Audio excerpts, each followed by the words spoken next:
Hey, what's going on, everybody? Commander Crane here, and we are back with another Pioneer deck tech, and today we're going to be talking about Mono Blue Enchantment Mill. I am very excited to share this very spicy list with you. As always, at the end of the video, let me know in the comment section below, what do you think about the deck? Is there a specific mill card that I did not include in this deck that I definitely should have? Or do you have suggestions for upcoming videos?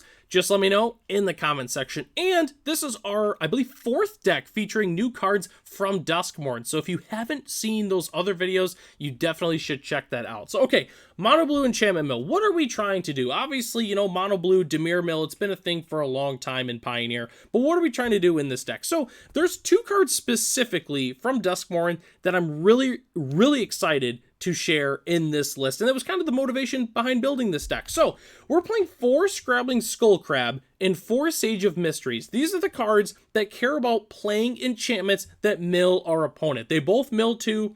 The Skullcrab technically a little better because it's an 0-3, but it does the same thing essentially. We're also playing Ruin Crab. It doesn't have anything to do with the deck except that it also mills. So that's why we're specifically playing the 4 Ruin Crab. But what else? What other enchantments are we playing in this deck to be able to make it work? So Skullcrab was one of the reasons I wanted to play this deck.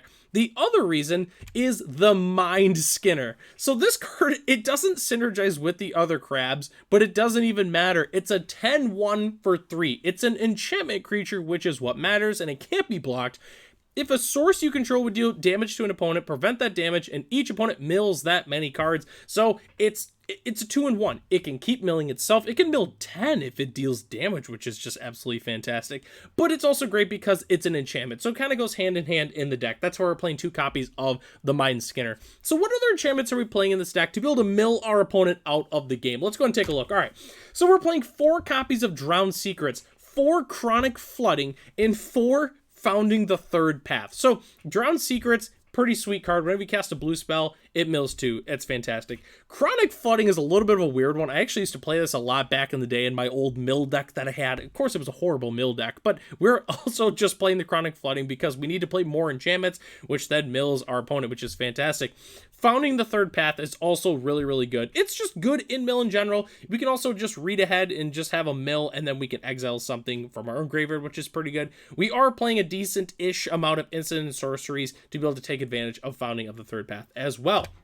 Which, speaking of that, we're playing the 4 Maddening Cacophony and 4 Tombscour just because they're really good mill cards. That's why we're playing them. But we're also playing 4 copies of Fraying Sanity, which is just fantastic because not only is it an enchantment, but it's just really good at milling our opponent cards. It just goes hand in hand with that. What's also cool, Fraying Sanity and Maddening Cacophony is technically a 1-hit combo because if you have the Fraying Sanity and then we play the Maddening Cacophony kicked, it mills half of our opponent and then Fraying Sanity just mills the other half, which is kind of cool. So it's nice to have that one-shot combo also built in there. So that's the entire main board except for our lands, which the land base is really simple. 3 Castle Vantress, 4 Ipnu Rivulet, and 1 Ottawara Soaring City is our main mono blue utility lands.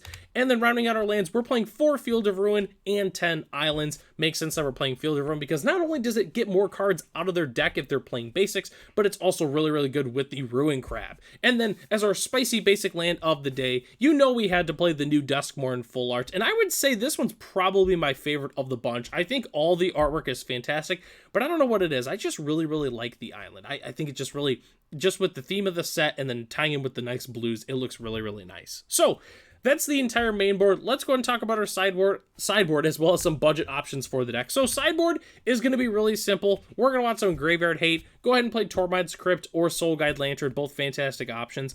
We're definitely going to want some extra counter spells in the sideboard. Actually, not even just extra counter spells. We're going to want counter spells. It really just depends on your local metagame, but there's a ton of different good options. You could specifically just play like Negate. You could play even the new one from the set where it counters an enchantment or creature or returns 2 creatures we control to our hand. That one's also fantastic. You could even play Mystical Dispute. If there's a lot of other blue decks in your metagame, all fantastic options.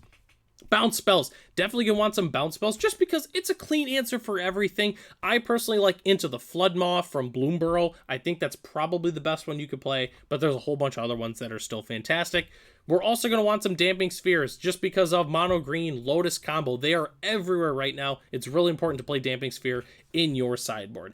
And then the budget options for this deck, it's really simple. You could swap the Maddening Cacophony out. They do go for about $5 US a piece. And you could cut the Mind Skinner. They also go for about $5 a piece.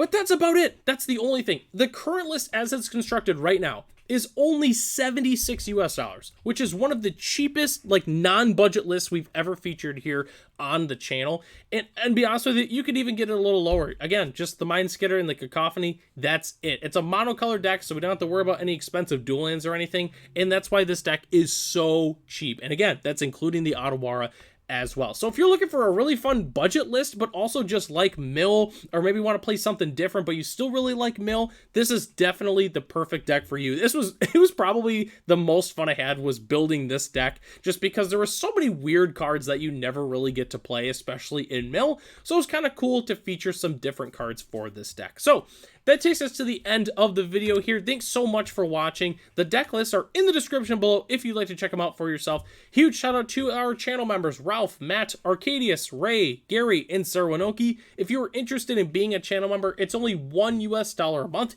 You get access to the exclusive Discord as well as other features here on the channel. So I'm Commander Crane. Thanks for watching this video, and I hope to catch you in the next one.